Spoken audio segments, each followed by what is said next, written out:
Hello, everybody. Welcome back to Valecast, brought to you every single week by Motive Offshore. My name is Sybil. Today I'm joined by Callum. Say hello, Callum.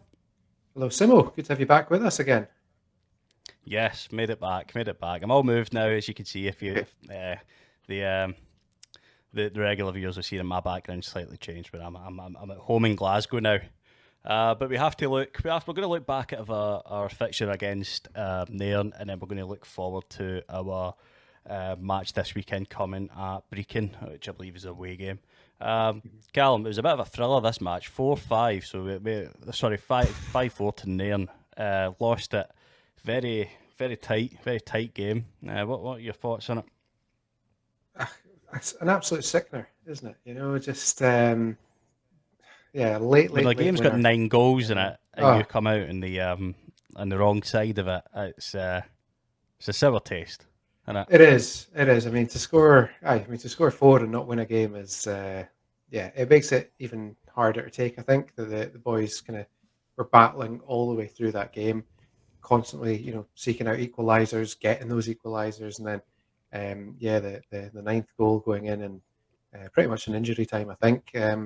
Yeah, just doesn't set you up for a good Saturday night, that's for sure. But we'll Mm. be on the right end of that at some point in the season as well, I'm sure. So, yeah, it's just the way it goes sometimes. But no, a disappointing one. Obviously, we went up to Nairn at the start of the season. I think it was just the second or third game, wasn't it? And picked up the win away. So yeah, unfortunately, we weren't able to do the double. But yeah, is what it is, I suppose. Yeah, they're becoming a bit of our competitive rivals in a sense Hmm. that bit of a 6 pointer for us. We're now sat um, on the same points of the table. Us in eighth, them in ninth. We edged them on goal difference by 1 goal, so we sat ahead of them. But yeah, definitely I don't think this would have been a thigh rubber of a fixture just because of how close we Hmm. were on the table, and obviously it's delivered in that. These teams are obviously, us and them are obviously quite close in competitive capabilities this season, so it's not surprising that there was such a competitive fixture. Yeah. Were you at all surprised at how this match turned out?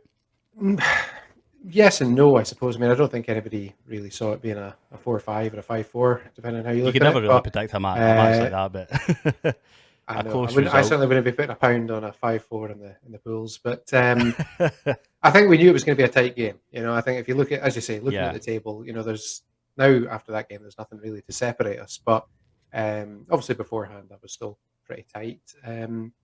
So yeah, I think probably not a huge surprise, and it's obviously been a tough couple of weeks at the club as well. Just, and I know we'll go on to talk about that. So a difficult game. I think maybe just came at the wrong time, possibly.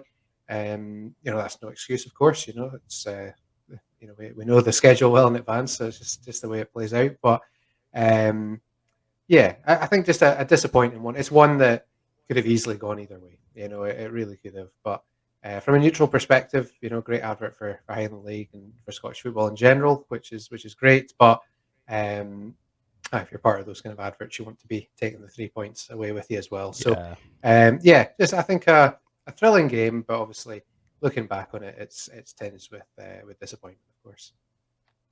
Yeah, we had a little bit of sad news on the lead up to this match in terms of our club captain Ross Aitken is moved on to top of the table for Isabra, where I believe he recently made his debut in the midweek.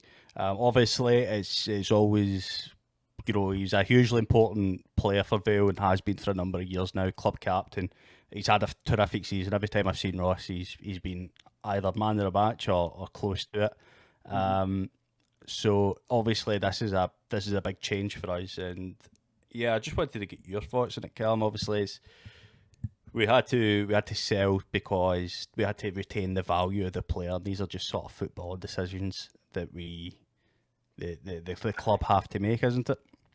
That's it. I mean, it's probably it's the side of football that fans don't want to kind of look at or consider too much. Is obviously the business of football, and when a player, first and foremost, I think Ross's departure obviously is a massive blow to us. I think we've been talking up all season of how particularly the back line have been gelling together, and Ross has obviously been a major part of that. Not just talking the rest of the defenders through the game, but obviously skipping the side and being the one to really kind of drag us out when we needed it. Sometimes I look back to the Huntley game, and that was one where he scored, and then the keeper's own goal after his shot as well, kind of getting us back into the game. So, yeah, I mean, he was Vale through and through.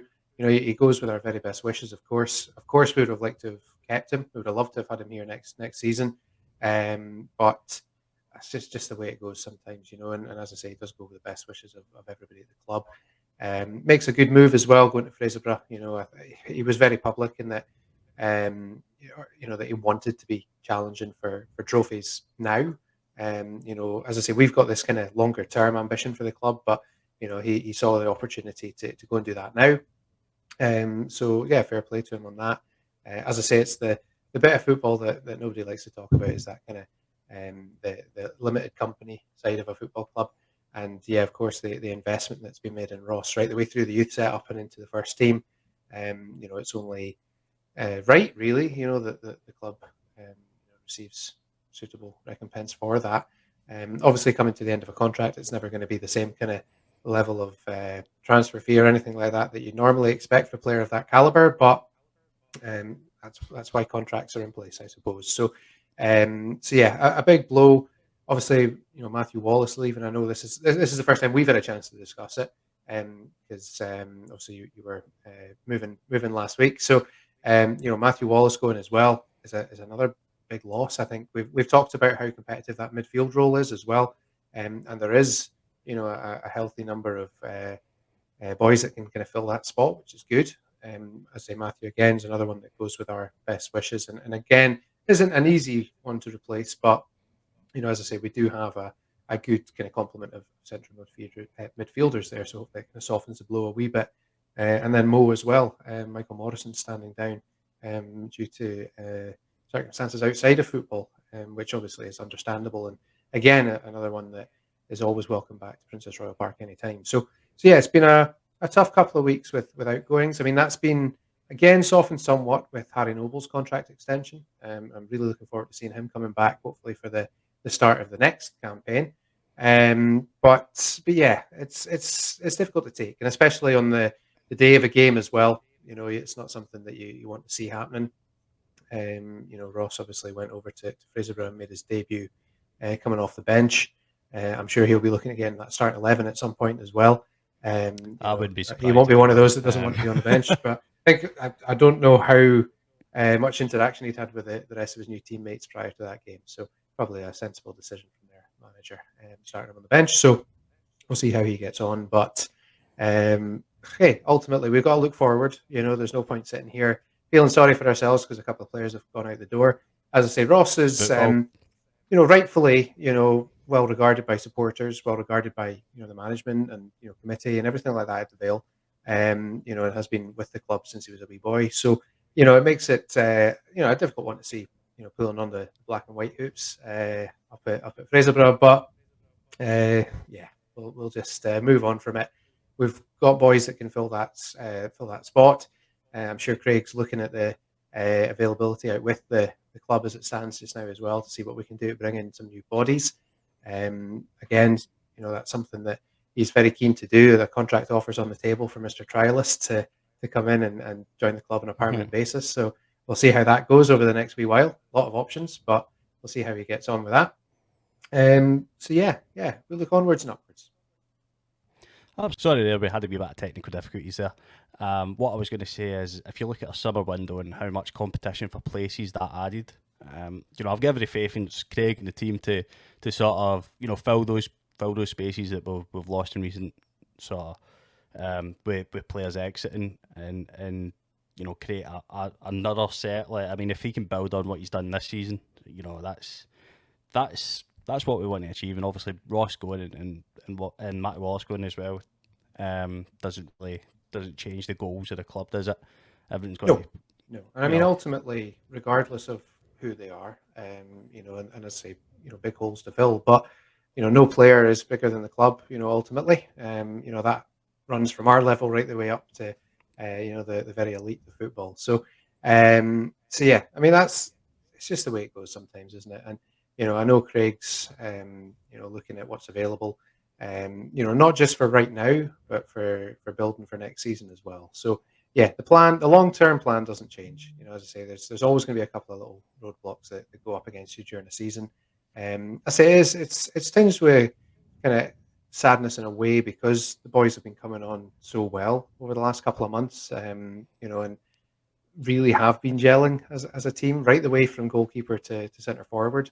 It's really been a well connected team. So it's a shame to see that broken up. But as I say, it gives a chance for someone else to come in and claim that jersey. Aaron Hamilton came in the last game to take over that number 2 shirt that Ross has been wearing this season. So I'm sure he'll be one that will be pushing to take that position and really put himself in there. We had Ben Allen had the captain's armband on. I've been very impressed with Ben since he came back to the club a couple of seasons ago now. So again, I don't know what's happening on a permanent basis, but I'm sure he won't do his case any disservice if that's something he's looking to take on full time as well. So it gives us a chance, a bit of change. We talked about it in the summer. Change is good. It's not always a bad thing. Yes, it maybe hurts, particularly when you have players like Ross going up and going off to teams that are competing at the top end of the table, because that's ultimately where we want to be. As part of the long term plan is to be doing what these teams are doing. So it's a shame when these guys kind of stay with you for the entire journey. But I mean, he's been with the club a long time. Maybe he deserved his opportunity to look elsewhere. Certainly, well within his rights. I spoke about that a few weeks ago. Well within his rights to look elsewhere.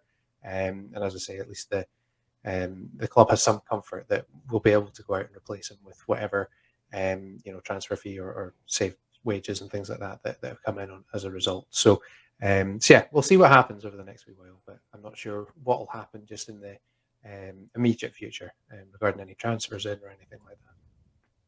Yeah, absolutely. And if you look at the sort of Craig's history with the transfer window, how strong it was in the summer, you back him in the team to have another strong window and build on where we are now, which is obviously still in a pretty good spot for a club in a transitional period. Definitely, and not just on the pitch though as well. So not just on the pitch, but obviously with Mo moving on from the club as well, that has kind of again made a bit of a gap in the coaching staff. And Craig was speaking to Grampian Online just this week, so we'll see what happens with maybe some new faces coming in the dugout as well. Whether that's just a like for like assistant manager coming in, or maybe a couple of extra coaches. Craig did say that he felt he was maybe a body light anyway, so it could be that we have a couple of new faces coming in behind the scenes as well. So again, we'll just keep everybody posted with that as and when it happens. Good stuff. I want to look forward to our next match coming this weekend on the 18th. I think we're away at Brechin. Obviously, it's an extremely difficult one for us. For any team in the Highland League, Brechin away is a tough call. It's an opportunity for obviously big gaps in the squad now that need to be filled. Aaron Hamilton, that shirt's there if he wants. He can step up to a gear to a similar level to Roscoe, obviously. So, historically, I think we've played Brechin twice, 2 or 3 times this season. It's not really went our way. Aye, just the one so far, actually. Yeah, it would have been just the one in the Scottish Cup. Yeah, if we got through on the replay, and then once in the week. Yeah, and I mean they themselves have had a bit of a crap week as well, really. With going out on penalties to Darvel in midweek as well. So, be interesting to see what their response is to that. It's it's one of those. It's almost like when a team changes their manager. It's sometimes the worst time to play them. Going out of the cup again might be the worst time, or it might be the best time to play them. They might be all just sitting around feeling sorry for themselves. So if that is the case, then we go down, confident of putting in a strong performance. I think performance levels will certainly be better than they were the first time we played them. That's not mostly because the boys have kind of got to know each other better. As I say, we have gelled, a couple of bodies out, but that doesn't matter. We have got that kind of team spirit now going through the squad that was still building at the early stage of the season. So, we go down in full confidence. Yes, a tough place to go, of course. It's our first competitive trip, I think, or our first trip to Brechin anyway. So it'll be, good to kind of tick off a new stadium off the bucket list, if you like. But again, I'll echo what I said at the start of the season when we had this kind of initial run of difficult fixtures, which obviously we're now back to. No, we're We're now not there back in that. to Yeah, stand back. We're not there to make up those numbers. We're there to compete. We're there to take home 3 points. There's no point going down if we're hoping to only lose by a goal. That's not what we're about. Craig certainly wouldn't stand for that. The boys will be well prepped, well drilled, know what to expect. The Brechin squad, again, a couple of different faces from when we first played them. A new guy up front, he's been there for a wee while now, but wasn't there when we played them. So yeah, it'll be interesting to see. It'll be a good indicator for how far we've come, I think. But again, who knows? Who knows what Brechin City side will turn up? And if it's one that's firing all cylinders, we're in for a tough game. And yeah, hopefully the boys can do the business and come back up the road with the 3 points just in time for Christmas. absolutely, absolutely. Any news before we end things, Callum? I think that's about it. Obviously, there has been, since we last spoke, and we've been speaking for the last couple of weeks about how great it is with the hospitality lounge being sold out for the Bucky game on the 27th, and that we'll see what happens. The club are kind of in discussions with SFA, local authorities, things like that, just to see, what do these kind of new variants and new restrictions and all those kind of stuff, what does it mean for us? So we will just update everybody on that just as soon as we know, to be honest with you. And we'll get in touch with all of the people that have got spaces booked. Those spaces are still booked at the moment. And hopefully, all being well, we can get people in. But again, it has to be done safely, which is for everybody's benefit. So we'll just wait and see on that one. And as I say, we'll keep everybody posted on that. A couple of other bits and bobs kicking on behind the scenes that we're close to being able to share details on, which is more of a positive thing rather than a COVID thing or anything like that. So hopefully be some good news in time for the start of the new year. But yes, aside from that, I think our focus at the moment is on Brechin. Next week, obviously, will be our last Valecast before Christmas, and we'll be able to talk about the Brechin game. We can look ahead to Bucky, and we will know by then what's going on regarding hospitality numbers and all that kind of stuff. So we can keep you posted on that. And then any other breaking news, if it's not here on Valecast, it'll be on the website and on the socials. So just make sure you're following and liking and all that kind of stuff to stay right up to date. Absolutely, absolutely. If you have enjoyed this videocast, please like and subscribe. It really does help support the show. And again, look out for news on all the social media platforms, the website, and right here on Valecast. We're here for you every single week. And until next time, cheerio, bye.